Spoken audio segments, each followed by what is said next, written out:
मला उगाच सकाळपासून एक गाणं आठवायला लागलंय.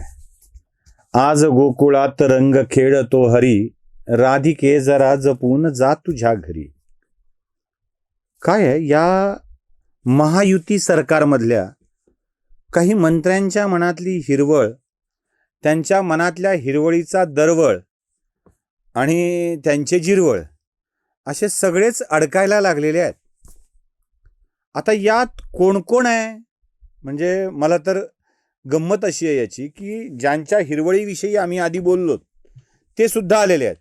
म्हणजे परळीतल्या एका मुलीला आत्महत्या करायला भाग पाडणारा एक दिव्यदृष्टी संजय पुन्हा राजीनामा देऊन मंत्रिमंडळात समाविष्ट झाला, पावन झाला.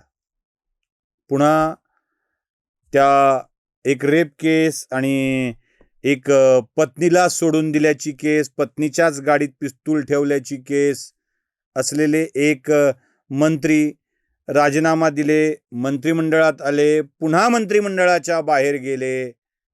केस आता चालू आहे, शांतता कोर्ट चालू आहे अशी स्थिती आहे.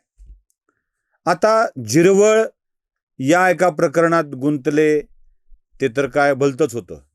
म्हणजे वो नॅनोकारवाला मामला था. नॅनोकार म्हणजे नॅनोकारचं इंजिन मागं असतं, पुढे नसतं. बहुतेक सगळ्या गाड्यांची इंजिनं पुढे असतात. बोनेट उडून इंजिन दिसतं, इकडे डिक्की उडून इंजिन दिसतं. असा तो नॅनोकारचा प्रकार आहे. तो जिरवळ नॅनोकारच्या घोटाळ्यामध्ये अडकलेले होते. आणि त्यानंतर आता आणखी काही फोटो व्हायरल होत आहेत.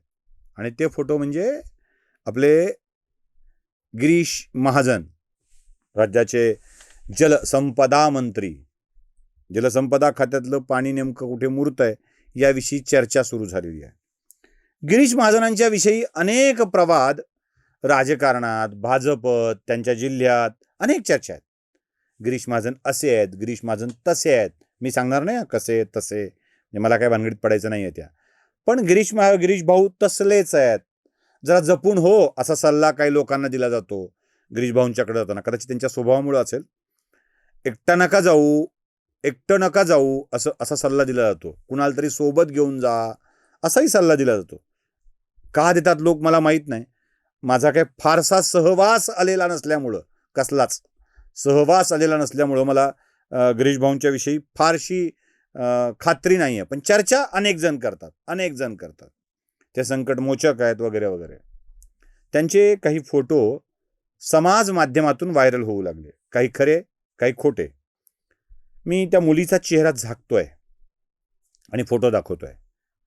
पटपट सगळ्या खरे फोटो बघून घ्या. आता काही AI निर्मित फोटो सुद्धा त्यात व्हायरल होऊ लागलेत. जसं नाशिकच्या खरात प्रकरणात झालं तसं.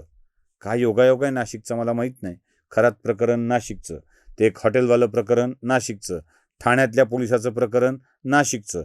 आता हेही गिरीश भाऊ नाशिकचे काय कुंभमंत्री असल्यामुळं त्यांच्या गडबडीचा कुंभ फुटतो की काय असं वाटायला लागलंय. तर हे जे काही गिरीश महाजनांचे फोटो त्या मुलीसोबतचे, मी महिलेसोबतचे म्हणत नाही आहे, मुलीसोबतचे म्हणतोय, व्हायरल झालेत, ते मला जरा आश्चर्यकारक वाटले. एवढं खुलेपणाने एक सांगू, कधीतरी अपराध करणारा चूक करतो, म्हणजे हॅबिच्युअल ऑफेंडर बऱ्यापैकी काळजी घेत असतो. आता गिरीश महाजनांच्या बाबत मागे घडलेल्या चर्चा खऱ्या असतील तर गिरीश महाजन एवढे निष्काळजी असतील असं मला वाटत नाही. बरं, हे फोटो कधीचे आहेत? खूप वर्षापूर्वीचे आहेत.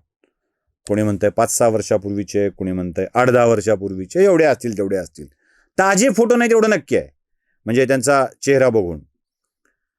आता या सगळ्या प्रकारामध्ये गिरीश महाजनांच्या सोबत असलेल्या त्या मुलीला मग कोणी म्हणतंय अरेच्चा हा चेहरा पाहिल्यासारखा वाटतोय, ओळखीचं वाटतंय, कोण आहे बरं, असं करून ट्विट करणं चाललंय. मुळात गिरीश महाजनांसोबतच्या महिलेची ओळख, मुलीची ओळख पटवून देण्याची गरज काय आहे? आता राहिला प्रश्न ती कोण आहे याचा. मी अजूनही आयडेंटिटी उघड करत नाही आहे. पण आपल्या या चौचाल सवयीमुळे काय गडबड होऊ शकते याचा अंदाज आहे तुम्हाला?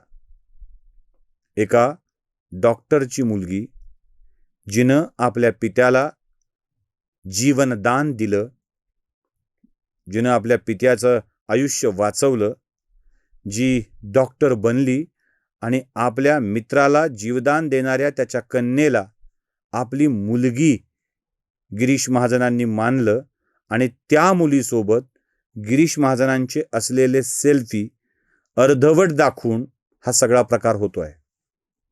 यावेळी या ठिकाणी म्हणजे ज्या जिथे फोटो काढलेत, काही फोटोज हे जिममधले आहेत एकत्रित असलेले आणि काही फोटो हे घरातले आहेत. त्यावेळी गिरीश महाजनांची मुलगी सुद्धा त्यांच्या सोबत होती.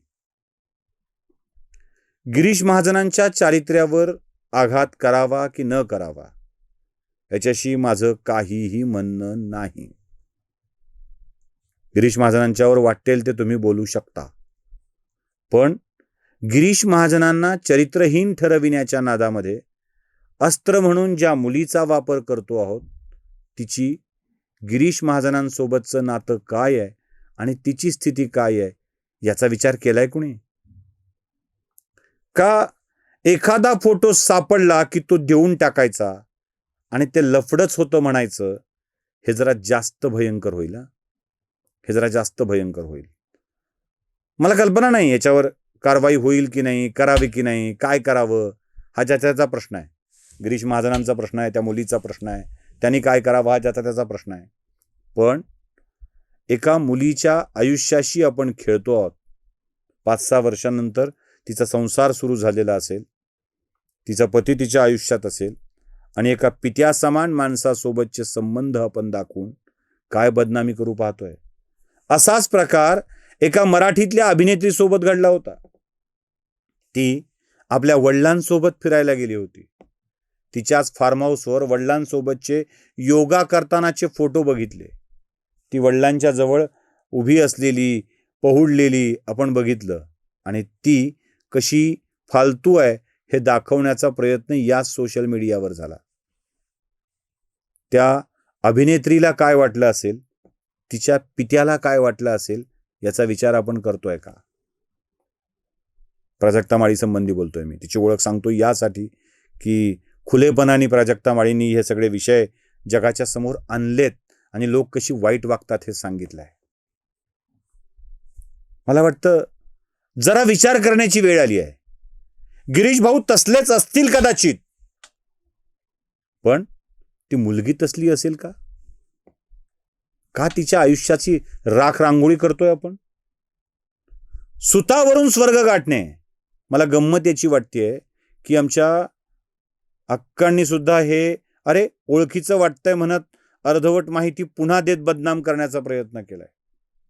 अक्का, खूप काही गोष्टी खूप लोकांच्याकडे माहीत असतात, खूप लोकांच्याकडे माहीत असतात. कारण ती संदीप खरेची कविता, ढगकाळा ज्यातून एकही फिरला नाही, नभ असले मी अद्याप पाहिले नाही, ही माहिती आहे ना? एखादा हळवा कोपरा एखाद्याच्या आयुष्यात असतो, त्याचा इतका गवगवा करून वापर करून बदनामी करणे हा प्रकार तुम्हीच करू शकता. हा हळवा कोपरा कसला आहे माहित आहे?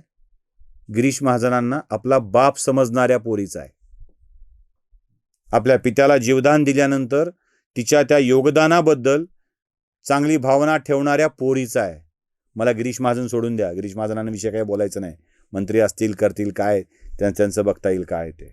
पण एखाद्या पोरीला बदनाम करण्याचा हा प्रयत्न खरोखरच किळसवाणा आहे आणि अशा प्रयत्नांना आपण उघड केलंच पाहिजे.